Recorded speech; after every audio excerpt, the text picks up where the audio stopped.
Ce guide pratique d'estimation de la fiabilité par calcul ou par essai est générique et multisectoriel. L'estimation de fiabilité permet de garantir le bon fonctionnement d'un produit durant sa vie opérationnelle ou sa période de garantie. Mais elle n'est pas facile à appréhender car elle dépend de facteurs multiples concernant les architectures, les technologies mises en œuvre et les conditions d'utilisation et d'environnement.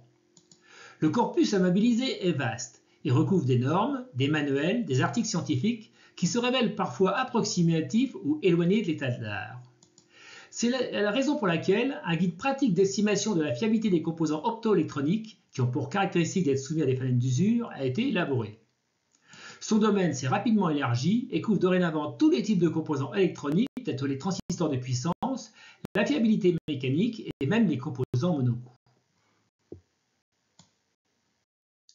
Le guide innove en orientant le lecteur à partir de sa problématique et non pas d'une liste de méthodes. S'agit-il d'un élément simple ou de composants multiples? Les conditions opérationnelles sont-elles uniformes ou variées? Des données de fiabilité sont-elles disponibles? Le composant est-il soumis à des phénomènes d'usure? Le niveau de dégradation est-il observable en opération ou en essai? Le composant est-il sensible à des éléments rares? Une connaissance a priori, jugement d'expert ou retour d'expérience similaire est-elle disponible?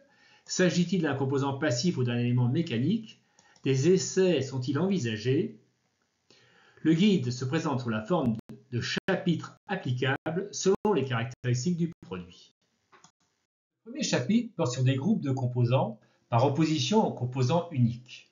Il s'intéresse tout d'abord à la notion de module, constitué de composants pouvant avoir chacun plusieurs modes de défaillance, mais sans redondance ni dépendance interne. Il traite ensuite des architectures de systèmes pour lesquelles il présente différentes méthodes d'estimation de fiabilité. À titre d'exemple, la fiabilité d'une source laser est ici calculée par traitement markovien ou par simulation de Monte-Carlo. Celle-ci est constituée de 3 chaînes en parallèle de 6 modules montés en série. La perte d'une ou de 2 chaînes est compensée par une augmentation du courant dans les chaînes restantes qui impacte le taux de défaillance des modules.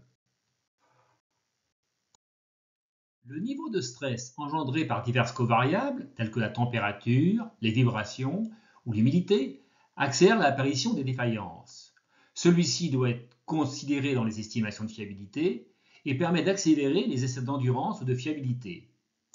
Cette accélération fait l'objet de modèles mathématiques dont les plus courants sont fondés sur le modèle standard de vie accéléré qui fait l'hypothèse que seul le paramètre d'échelle de la loi de fiabilité est modifié par le niveau de stress. On peut alors définir un facteur d'accélération FA. Dans le cas de stress variable, un facteur d'accélération équivalent peut être calculé par intégration selon le principe de Sediakin. En l'absence de données opérationnelles ou d'essais, la fiabilité d'un composant peut être estimée au moyen d'un recueil de fiabilité prévisionnelle qui propose un taux de défaillance en fonction du type de composant, de l'environnement et des conditions d'utilisation et d'approvisionnement. Mais les résultats varient entre le recueil, comme le montre cet exemple. Et ceux-ci ne prennent pas en compte les phénomènes d'usure. En l'absence d'usure, la fiabilité d'un composant se caractérise par un taux de panne constant qui peut être estimé à partir du nombre R de défaillance observé pendant une durée cumulée T en opération ou en essai. Ce taux peut être évalué avec un niveau de confiance au moyen de la loi du Qui2. Les estimations sont généralement réalisées à 60% de confiance dans le domaine de la fiabilité et de la disponibilité et à 90% de confiance quand elles concernent la sécurité des personnes et des biens. Dans le cas où le niveau de dégradation n'est pas observable, les données opérationnelles ou résultats d'essai se limitent à une durée de fonctionnement par composant. Outre l'utilisation de méthodes non paramétriques telles que Kaplan-Meier, l'estimation consiste à choisir une loi de fiabilité et à procéder à son ajustement à partir des données observées. La méthode d'ajustement la plus courante est celle du maximum de vraisemblance, qui consiste à rechercher la valeur des paramètres qui maximisent la probabilité d'occurrence ou densité de probabilité des réalisations observées. Ces données sont censurées si la période d'observation ne recouvre pas la totalité de la durée de fonctionnement. Dans le cas de données hétérogènes, acquises dans différentes conditions d'utilisation et d'environnement, il est possible de procéder à l'ajustement d'un modèle global de fiabilité accéléré associant des lois de fiabilité et d'accélération afin d'estimer en même temps l'ensemble des paramètres, comme l'illustre cet exemple qui couple une loi de Vébule aux lois d'Arrhenius et de Basquin. Dans le cas où le niveau de dégradation est observable, les données exploitables sont beaucoup plus nombreuses puisqu'elles recouvrent des observations multiples par composant. Il est alors possible de modéliser la trajectoire de dégradation et de fixer un seuil limite de fonctionnement afin de pouvoir estimer la fiabilité ou la durée de vie restante. Différents types de modèles peuvent être envisagés, dont les processus de Lévy qui permettent de décrire diverses formes de trajectoires aléatoires de dégradation, telles que le processus gamma qui est monotone ou le processus de Wiener qui présente un bruit gaussien.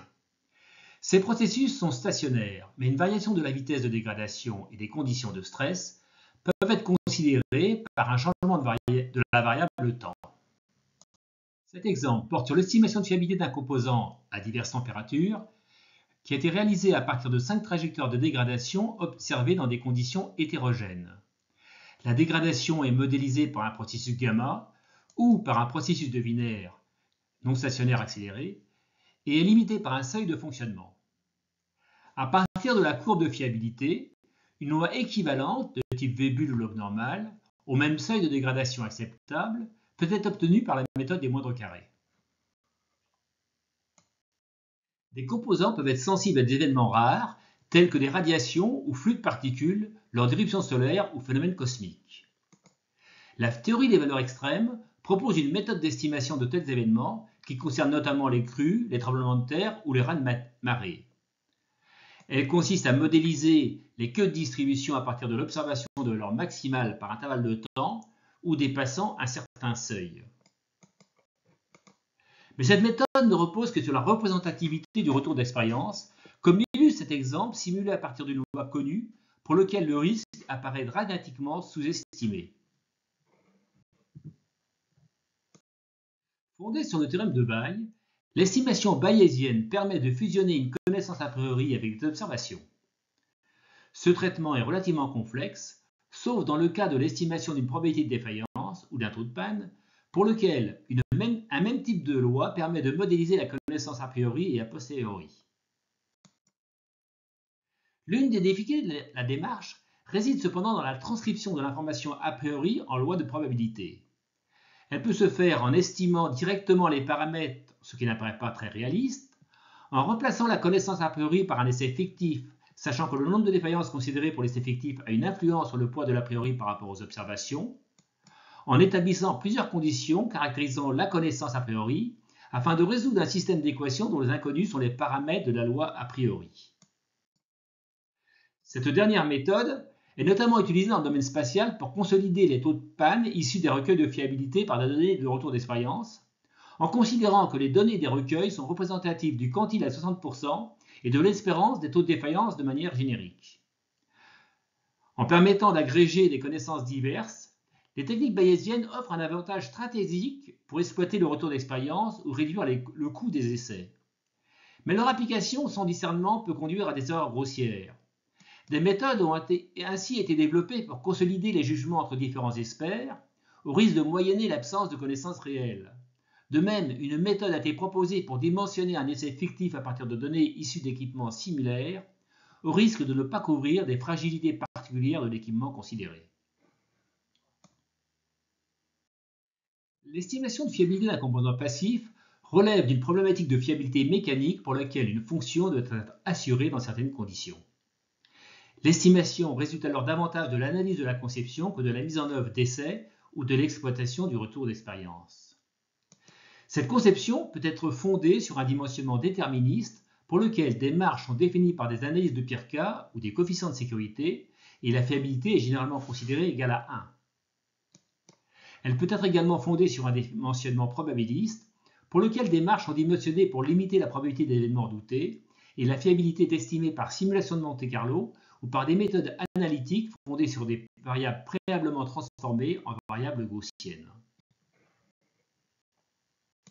La simulation de Monte-Carlo permet de dimensionner des systèmes variés, comme l'illustre cet exemple de cavité optique pour laquelle aucun rayon ne doit sortir après des réflexions multiples sur les deux miroirs. La précision des résultats peut être améliorée par des techniques de réduction de variance qui privilégient les tirages dans une zone d'intérêt. La méthode contrainte-résistance permet de calculer la probabilité de défaillance à la sollicitation d'un mécanisme en tenant compte des dispersions. Celles-ci sont considérées gaussiennes ou sont préalablement transformées en variables gaussiennes par la transformation de Nataf et Rosenblatt. Les méthodes forme-somme généralisent le principe de la méthode contrainte-résistance dans un espace de variables multiples normales centrées réduites.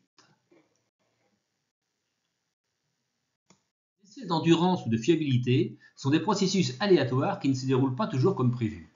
Ils sont généralement accélérés et peuvent être optimisés pour réduire leurs coûts. Cette optimisation porte sur le dimensionnement préliminaire ou la planification. Le dimensionnement préliminaire concerne notamment le type d'essai, à 0 panne ou plusieurs pannes escomptées, le nombre de pièces à tester et la durée des essais, l'observabilité durant les essais. L'optimisation concerne également les conditions de stress en essai, qui sont plus ou moins sévérisées par rapport aux conditions opérationnelles. Ces conditions peuvent évoluer au cours des essais selon diverses stratégies. L'optimisation des paramètres d'essai peut être éventuellement réalisée en couplant un outil d'optimisation à une simulation de Monte-Carlo du processus d'essai, comme le montre cet exemple. La planification des essais peut être préétablie ou élaborée séquentiellement en fonction des résultats observés au moyen de méthodes de planification telles que la D-optimalité utilisée pour les plans d'expérience. Cette méthode consiste à minimiser la variance des estimateurs en maximisant le déterminant de la matrice de Fisher. Elle est relativement simple à mettre en œuvre dans le cas où on fait l'hypothèse que la courbe de fiabilité ou de dégradation peut être approchée par un modèle linéaire. Des essais spécifiques sont mis en œuvre pour estimer la fiabilité des systèmes monocoûts en fonction d'un paramètre fonctionnel, tel que le courant d'activation d'un initiateur pyrotechnique ou la masse de poudre d'une céréale pyrotechnique par exemple. Parmi ces types d'essais, la méthode Leyer et la méthode Kaboom sont fondées sur la D-optimalité.